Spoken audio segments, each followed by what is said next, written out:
Hello students, स्वागत है आपका बीपीएससी कॉर्नर में। फ्रेंड्स, आज के इस नए वीडियो सेशन में हम बिहार प्राथमिक शिक्षक प्रारंभिक परीक्षा जो कि 15/10/2009 को कंडक्ट करवाया गया था, उसके पेपर को आज सॉल्व करेंगे। फ्रेंड्स, ये काफ़ी इंपॉर्टेंट हो जाता है प्रीवियस ईयर क्वेश्चंस को पूछना, क्योंकि बीपीएससी आयोग हमेशा से ही प्रीवियस ईयर क्वेश्चंस को ज़्यादा इंपॉर्टेंट देती है, हमेशा घुमा फिरा के क्वेश्चंस उठा के पूछ ही देती है। ऐसे में फ्रेंड्स, आपको बनता है कि आप पूरा पेपर सॉल्व करें, जिससे कि आपका एग्ज़ाम आसानी से क्रैक हो सके। तो बिना देरी किए हुए शुरू करते हैं हम आज का वीडियो। और फ्रेंड्स, अगर वीडियोस पसंद आते हैं तो प्लीज़ मेरे चैनल को सब्सक्राइब ज़रूर कर लें, ताकि मैं मोटिवेट होकर और अच्छे अच्छे वीडियोस लेके आऊँ आपके लिए। तो देखते हैं हमारे सवाल को। आज का पहला सवाल है, कछुआ और खरगोश की कहानी में खरगोश आराम क्यों करने लगा? ऑप्शंस हैं, ए, उसे अपनी जीत का विश्वास था, बी, वह प्रतियोगिता के बाहर हो गया था, सी, वह घायल हो गया था, या डी, वह बहुत भूखा था। तो फ्रेंड्स, इसका आंसर आ जाएगा ऑप्शन ए, उसे अपनी जीत का विश्वास हो चुका था, क्योंकि उसे अपनी गति पर घमंड हो गया था और यह विश्वास था कि वह जीत जाएगा। ऑप्शन ए इसका सही जवाब हो जाएगा। और बचपन में ये कहानी हर किसी ने सुनी होगी ऑब्वियसली। देखते हैं हमारे अगले सवाल को, रंगरेज किसे कहते हैं? ऑप्शंस हैं, ए, अंग्रेज़ों की एक जाति को, बी, आवारा आदमी को, सी, कपड़ा रंगने वाला, या डी, रंगीन चश्मा। तो इसका सही आंसर हो जाएगा ऑप्शन सी, कपड़े रंगने वाले को हम रंगरेज कहते हैं। नेक्स्ट देखते हैं फ्रेंड्स अगले सवाल को, ईद के दिन बड़ों द्वारा छोटों को दिए जाने वाले पैसे को क्या कहते हैं? ऑप्शन ए, नजराना, बी, ईदी, सी, इनाम, या डी, मिलाई। तो फ्रेंड्स, आप सभी को इसका आंसर पता होगा। ऑप्शन बी, ईद के दिन दिए जाने वाले पैसे को हम ईदी के नाम से जानते हैं। नेक्स्ट देखते हैं अगले सवाल को, सिखों के किस गुरु का जन्म पटना में हुआ था? ऑप्शंस हैं, ए, गुरु नानक, बी, गुरु गोविंद सिंह, सी, गुरु तेग बहादुर, या डी, गुरु अर्जुन देव। तो इसका सही आंसर आ जाएगा, गुरु गोविंद सिंह का जन्म पटना में हुआ था। अगला सवाल है, पंचतंत्र की कहानियाँ किसने लिखी थी? ऑप्शंस हैं, ए, विष्णुदेव शर्मा, बी, महावीर प्रसाद द्विवेदी, सी, विष्णुदत्त शर्मा, या डी, आचार्य हजारी प्रसाद द्विवेदी। तो इसका सही आंसर हो जाएगा ऑप्शन सी, विष्णुदत्त शर्मा पंचतंत्र की कहानियाँ लिखी थी। नेक्स्ट देखते हैं हम अगले सवाल को, घोड़े की गर्दन के लंबे लंबे मुलायम बालों को क्या कहते हैं? ऑप्शन ए, आयाल, बी, रेशे, सी, गर्दन बाल, या डी, उपयुक्त में से कोई नहीं। फ्रेंड्स, याद रखिएगा, बीपीएससी अब जो एग्ज़ाम लेने वाला है उसका ऑप्शन ई रहने वाला है, उपयुक्त में से कोई नहीं या उपयुक्त में से एक से अधिक। ये काफ़ी डिफ़िकल्टी पैदा करता है अक्सर बीपीएससी वाले स्टूडेंट्स के लिए, और आने वाले जो टेट एग्ज़ाम होने वाला है उसमें भी बीपीएससी ई क्वेश्चंस ज़रूर रखेगी। तो आप इसको अच्छे से करके जाइएगा ताकि आपको प्रॉब्लम ना हो।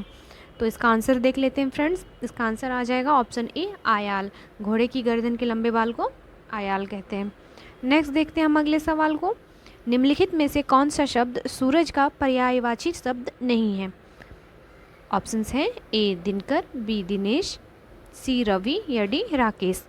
तो सूरज शब्द का जो पर्यायवाची है वह नहीं है, कौन है? तो राकेश, ऑप्शन डी। अगले सवाल को देखेंगे हम, बाछे खिलना से क्या तात्पर्य है? बाछे खिलना, ऑप्शन ए, मूंछ आना, बी, बहुत प्रसन्न होना, सी, फूल खिलना, या डी, नटखटपन। तो इसका सही आंसर हो जाएगा ऑप्शन बी, बहुत प्रसन्न होना। अगले सवाल को देखेंगे हम, लोक नृत्य करने वाले को क्या कहते हैं? तो लोक नृत्य करने वाले को हम लोक नर्तक के नाम से जानते हैं। ऑप्शन सी इसका सही जवाब हो जाएगा। नेक्स्ट देखते हैं हम अगले सवाल को, खिला पिलाकर बैलों को ले करने चला खेत पर काम, यह पंक्ति किसके लिए कही गई? खिला पिलाकर बैलों को ले करने चला खेत पर काम, यह पंक्ति लिखी गई थी ऑप्शन सी, किसान के द्वारा। नेक्स्ट देखते हैं हम अगले सवाल, शुद्ध शब्द छांटिए। फ्रेंड्स, इसमें हमें देखना है कि कौन सा शब्द एक्यूरेसी के साथ लिखा हुआ है, यानी मतलब शुद्ध लिखा हुआ है। तो अगर हम ऑप्शंस को सही तरीके से देखेंगे तो इसका आंसर आशीर्वाद आ जाएगा, ऑप्शन ए। ये सही ढंग से लिखा हुआ है, बाकी ये तीनों गलत है। नेक्स्ट देखते हैं हम अगले सवाल को। शेर का पर्यायवाची छांटिए या बताइए। तो इसका सही आंसर हो जाएगा ऑप्शन ए, केसरी। नेक्स्ट सवाल है, विद्वान का स्त्रीलिंग बताइए। तो विद्वान का स्त्रीलिंग क्या हो जाएगा friends? Option A, Vidushi. Next देते हैं हम अगले सवाल को। बीरबल अपनी किस गुण के कारण प्रसिद्ध थे?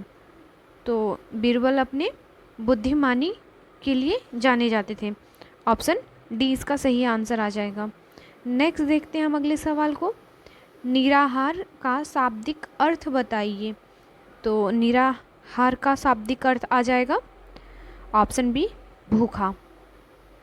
निराहार साफ साफ स्पष्ट कर रहा है शब्द। नेक्स्ट देखते हैं हम अगले सवाल को। मीनू एक अच्छी लड़की है में अच्छी क्या है? ऑप्शन है क्रिया विशेषण, बी विशेषण, सी संज्ञा या डी सर्वनाम। तो इसका आंसर आ जाएगा ऑप्शन ए, ऑप्शन बी विशेषण। अच्छी उसकी विशेषता को बता रहा है, मीनू की विशेषता को बता रहा है अच्छी, जिसे हम विशेषण कहते हैं। नेक्स्ट देखते हैं हम अगले सवाल को। कर्ता किसे कहते हैं? तो फ्रेंड्स सबको पता होगा, इसका answer I think option A, काम करने वाले को कर्ता कहते हैं। अगला सवाल है, किसी शब्द से पहले लगने वाले को क्या कहते हैं? तो इसका क्या कहते हैं? ऑप्शन बी इसका सही आंसर आ जाएगा, उपसर्ग। नेक्स्ट सवाल है हमारा, जगत शब्द का संसार के अतिरिक्त कौन सा अर्थ है? जगत शब्द का पूछ रहा है, तो इसका सही आंसर आ जाएगा ऑप्शन सी, कुएं की मेड़, ऑप्शन सी। नेक्स्ट सवाल है, कौन सा शब्द समूह स्त्रीलिंग नहीं है? स्त्रीलिंग समूह नहीं है, इसमें कौन सा ऑप्शन है? तो जब आप ऑप्शंस को अच्छे से देखेंगे तो इसका आंसर आ जाएगा लोटा पानी। नेक्स्ट देखते हैं हम अगले सवाल को। कौवे ने पानी पीने के लिए घड़े में क्या डाला? तो इसने डाला था ऑप्शन डी, कंकड़। आगे देखते हैं हम। एक दिन एक किरण से बदल गया जग, चिड़िया गाती गीत चली।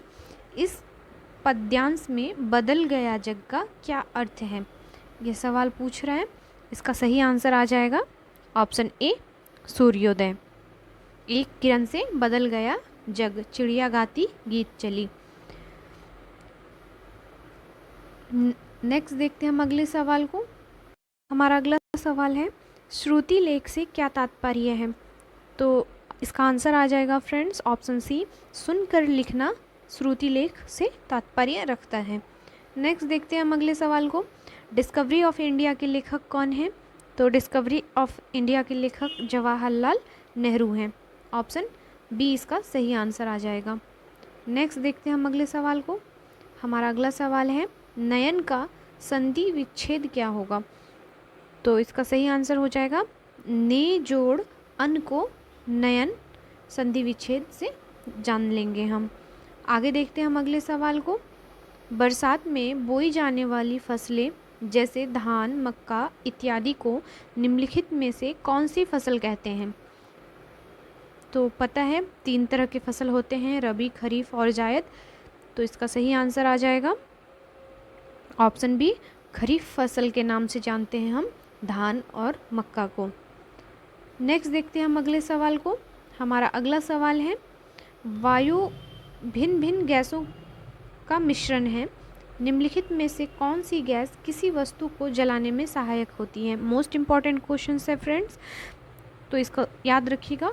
ऑक्सीजन हमारे वायुमंडल में किसी भी ऑब्जेक्ट को जलाने के में काम करती है। नेक्स्ट देखते हैं हम अगले सवाल को। हमारा अगला सवाल है, पृथ्वी किस दिशा की ओर घूमती है? ज्योग्राफी का क्वेश्चन है, तो इसका सही आंसर हो जाएगा पश्चिम से पूरब। फ्रेंड्स, ये हमारी पृथ्वी है और इसका रोटेशन ऐसे होता है, ये इस तरह से होता है, पश्चिम से पूरब की ओर। इधर वेस्ट और इधर ईस्ट आता है। नेक्स्ट देखते हैं हम अगले सवाल को। पौधे अपनी जड़ द्वारा मिट्टी से क्या अवशोषित करते हैं?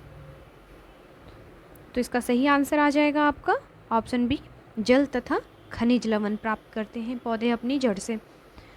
नेक्स्ट देखते हैं हम अगले सवाल को। हरी पत्तियों वाली सब्जियां भरपूर रहती हैं, तो इसका सही आंसर हो जाएगा ऑप्शन बी, विटामिन और खनिज से।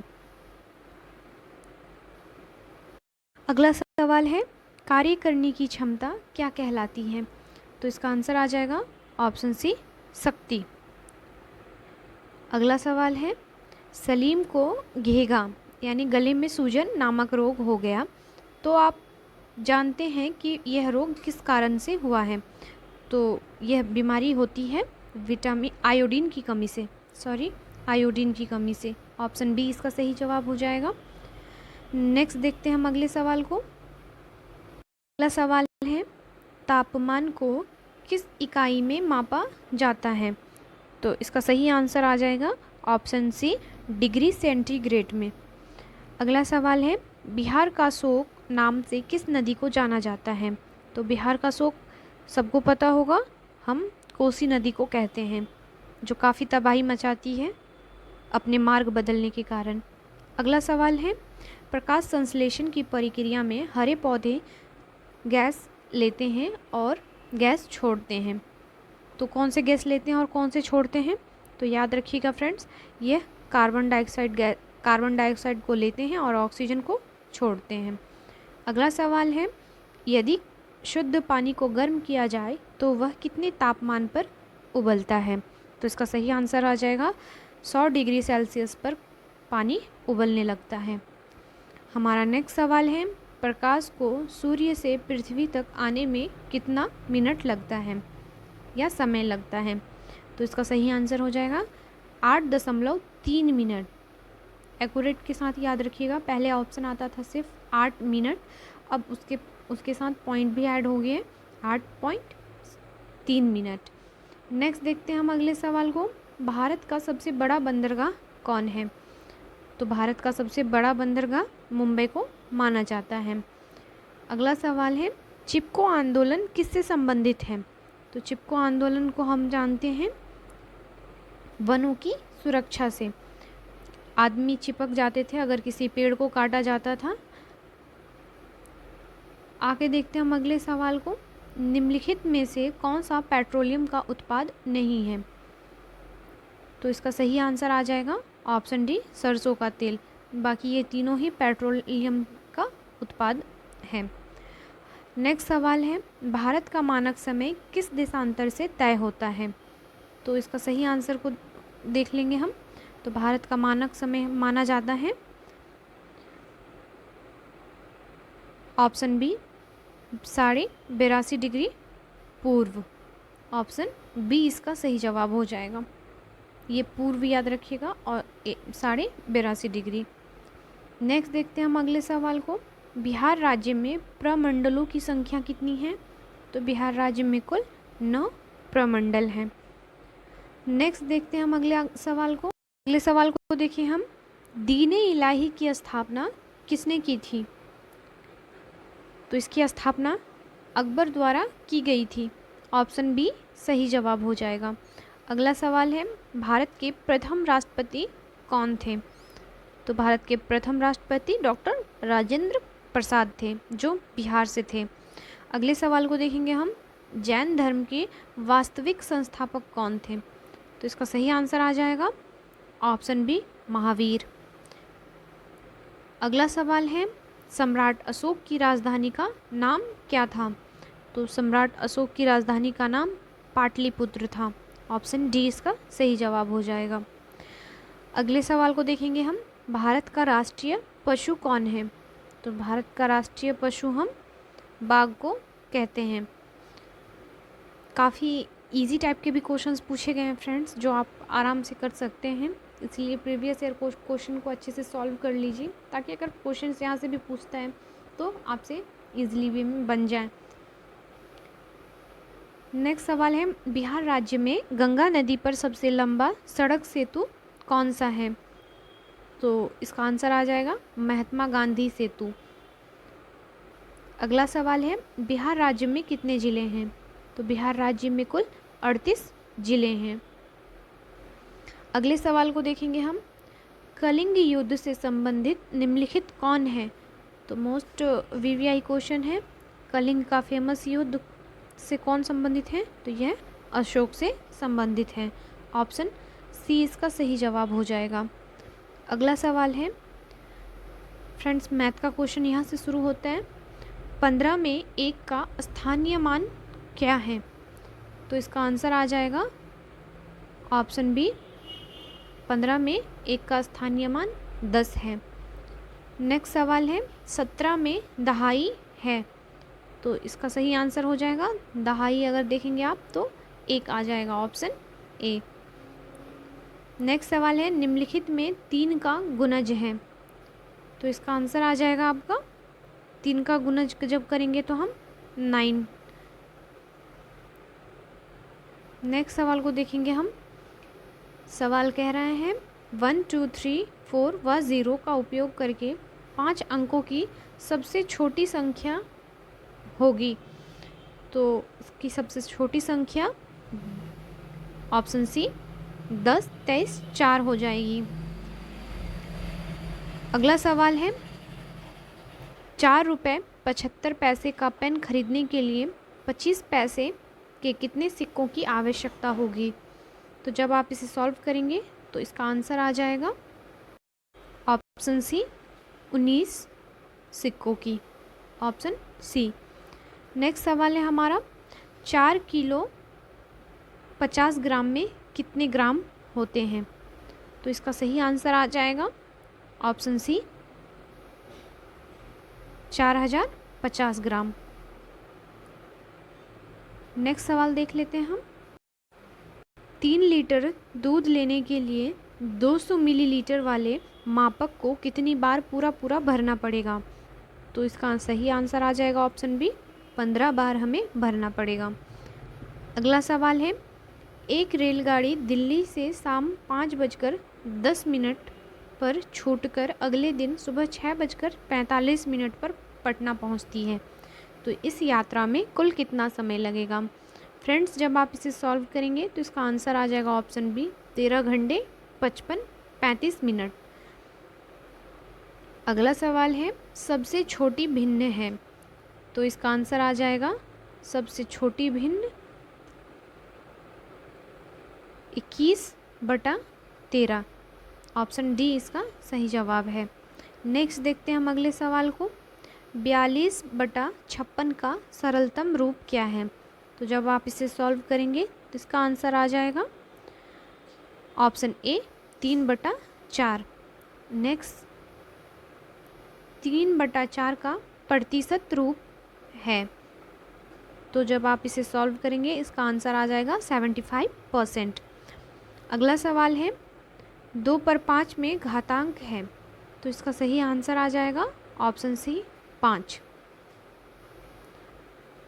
नेक्स्ट 1296 का वर्गमूल है, तो इसका सही आंसर आ जाएगा ऑप्शन डी, 36।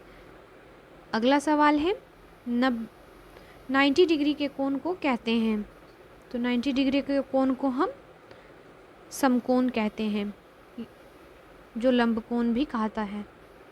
अगला सवाल है त्रिभुज के तीनों कोणों का योग होता है, तो त्रिभुज के तीनों कोणों का योग हम 180 डिग्री से जानते हैं, ऑप्शन बी। अगला सवाल है वर्ग की परिमिति है, तो वर्ग की परिमिति आती है 4 × भुजा। नेक्स्ट सवाल है आयत का क्षेत्रफल है, तो आयत का क्षेत्रफल लंबाई गुने चौड़ाई को कहते हैं, ऑप्शन ए। नेक्स्ट सवाल है एक वृत्त की त्रिज्या 7 सेंटीमीटर है, तो उसकी परिधि क्या होगी? तो इसका आंसर हो जाएगा friends option C, 44 centimetre. Next देखते हैं हम अगले सवाल को। वर्ग की एक भुजा 5 सेंटीमीटर है, तो उसका क्षेत्रफल क्या होगा? तो जब आप इसे सॉल्व करेंगे तो इसका आंसर आ जाएगा ऑप्शन सी, 25 वर्ग सेंटीमीटर। अगला सवाल है पाई का मान होता है, तो इसका आंसर आ जाएगा आपका पाई का मान 22/8 7 को कहते हैं। अगला सवाल है, एक अनुत्तीर्ण छात्र के प्रति अपना व्यवहार होना चाहिए। तो इसका सही आंसर हो जाएगा ऑप्शन सी, अभिप्रेरित करने वाला। नेक्स्ट सवाल है, किस विधि से छात्र प्रभावी अधिगम करते हैं। तो इसका सही आंसर हो जाएगा ऑप्शन सी, स्वयं करके। अगला सवाल है, धार्मिक शिक्षा का लाभ है। तो इसका आंसर आ जाएगा, धार्मिक शिक्षा का लाभ धार्मिक मूल्यों द्वारा विद्यार्थियों का चरित्र निर्माण करना है। ऑप्शन डी इसका सही जवाब हो जाएगा। आगे देखते हैं हम अगले सवाल को, प्राथमिक स्तर पर शिक्षा का माध्यम क्या होना चाहिए। तो इसका सही आंसर होगा, मातृभाषा में हमें प्राथमिक स्तर पर शिक्षा मिलना चाहिए। अगला सवाल है, यदि प्रधानाध्यापक किसी शिक्षक से रुष्ट हैं तो शिक्षक को चाहिए। तो इसका सही आंसर आ जाएगा ऑप्शन सी, उनसे मिलकर उनके संदेहों को स्पष्ट करें। नेक्स्ट सवाल है हमारा, सहायक सामग्री का उपयोग करते समय आप किसे सबसे अधिक महत्व देंगे। तो ऑप्शंस के अकॉर्डिंग हमारा आंसर आ जाएगा ऑप्शन ए, विद्यार्थियों की रुचि को। नेक्स्ट सवाल है, प्राथमिक विद्यालय के विद्यार्थियों को पौधे के विषय में पढ़ाने के लिए सबसे उत्तम विधि कौन सी है। तो इसका आंसर देख लेते हैं। सही आंसर आ जाएगा ऑप्शन डी, छात्रों को बगीचे में ले जाना। नेक्स्ट सवाल है हमारा, यदि एक विद्यार्थी अक्सर देर से विद्यालय आता है तो आपकी क्या प्रतिक्रिया होगी। तो इसका सही आंसर आ जाएगा ऑप्शन डी, उसके देर आने के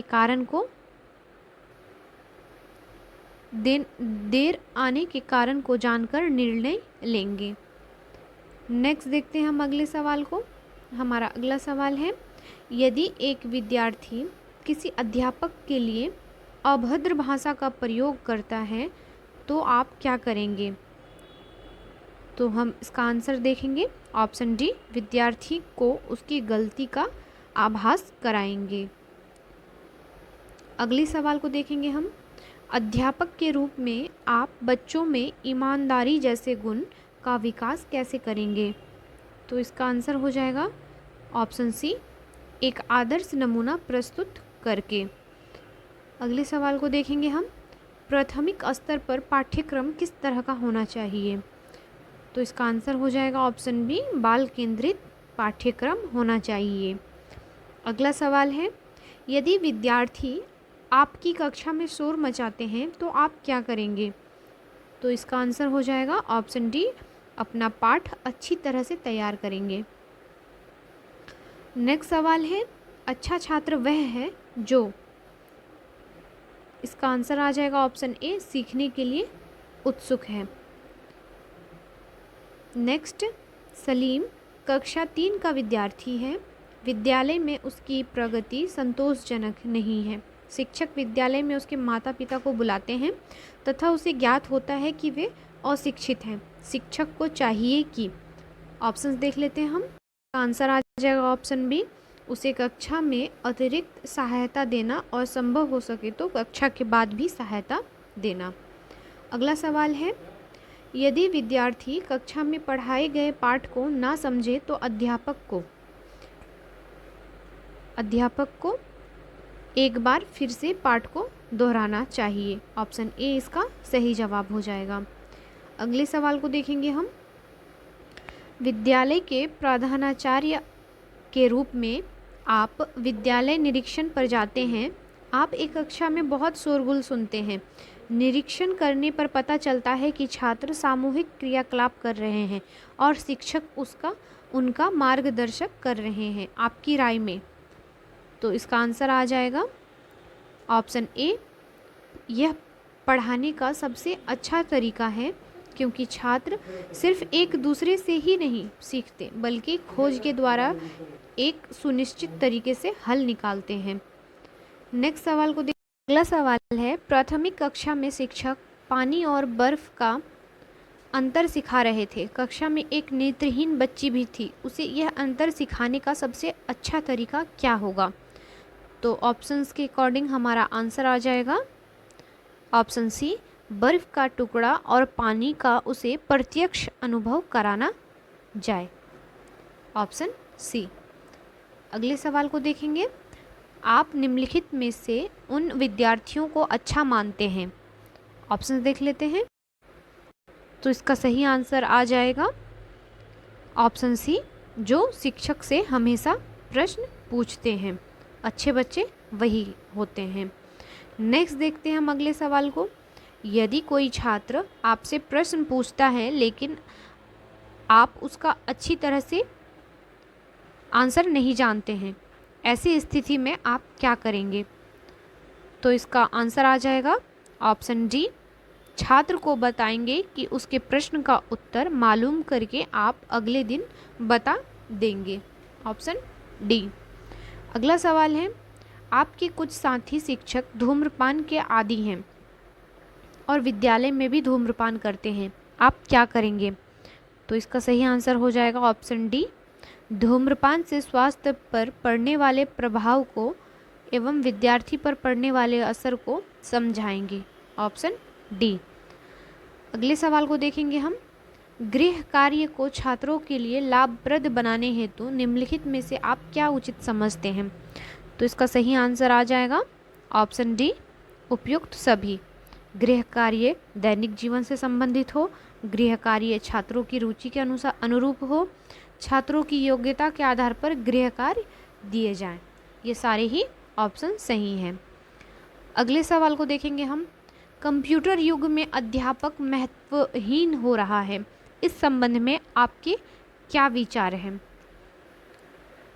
तो इसका सही आंसर हो जाएगा ऑप्शन डी, उपयुक्त सभी। अध्यापक कभी महत्वहीन नहीं हो सकता। कंप्यूटर की मदद से कक्षा शिक्षण बेहतर किया जा सकता है। कंप्यूटर का प्रयोग हर प्रकार के शिक्षण के लिए नहीं किया जा सकता है, इसीलिए इसका आंसर डी आ जाएगा। अगले सवाल को देखेंगे हम। विद्यार्थियों को उनकी प्रगति के विषय में जानकारी देने से विद्यार्थी ऑप्शन बी, उत्साहित होकर अच्छा कार्य करते हैं। अगले सवाल है, आपकी कक्षा शिक्षण में एक छात्र प्रायः पीछे बैठकर रेखाचित्र बनाता है, आप उसकी कला प्रतिभा को उचित दिशा प्रदान करेंगे। Option C. अगला सवाल है, यदि एक बालक कक्षा में बहुत कम क्रियाशील है तो आप उससे संबंधित कारणों को जानने की कोशिश करेंगे। ऑप्शन सी इसका आंसर आ जाएगा। अगला सवाल है, खेल एक प्रक्रिया है जिसका उपयोग किया जाता है। ऑप्शन डी, उपयुक्त सभी में। बालकों को पढ़ाने में, बालकों को क्रियाशील बनाने में, बालकों को सिखाने में। नेक्स्ट सवाल है, बालकों के सीखने पर सर्वाधिक प्रभाव पड़ता है। तो इसका सही आंसर आ जाएगा ऑप्शन ए, प्रेरणा का। नेक्स्ट सवाल है हमारा, ज्ञानात्मक उद्देश्यों का संबंध है तो ए, मस्तिष्क से। ऑप्शन ए इसका सही आंसर आ जाएगा। अगला सवाल है, शिक्षण में सहायता सामग्री का उपयोग किया जाता है तो इसका सही आंसर आ जाएगा ऑप्शन डी, उपयुक्त सभी। शिक्षण को प्रमुख शैली बनाने के लिए, शिक्षण को मनोरंजन पूर्ण बनाने के लिए, शिक्षण को अधिक स्वाभाविक व उपयोगी बनाने के लिए, उपयुक्त सभी। हमारा अगला और आखिरी सवाल है, भारतीय संविधान के किस अनुच्छेद में शिक्षा को मौलिक अधिकार बताया गया है? तो इसका सही आंसर आ जाएगा ऑप्शन सी, 21 अ को। फ्रेंड्स, अगर आप नए हैं तो मेरे चैनल पर विज़िट कीजिए, उसमें मैंने प्रीवियस ईयर के बहुत सारे क्वेश्चंस को करवा रखा है। ऐसे भी आप अगर देखेंगे तो वो प्रीवियस ईयर के क्वेश्चन आपके किसी ना किसी एग्ज़ाम में पूछे जा चुके हैं। तो फ्रेंड्स, प्लीज़ आप मेरे वीडियोस को लाइक कीजिए और मेरे चैनल को सब्सक्राइब कीजिए। जल्दी मिलते हैं आपके साथ नए वीडियो में, तब तक अपना ख्याल रखें। Thank you.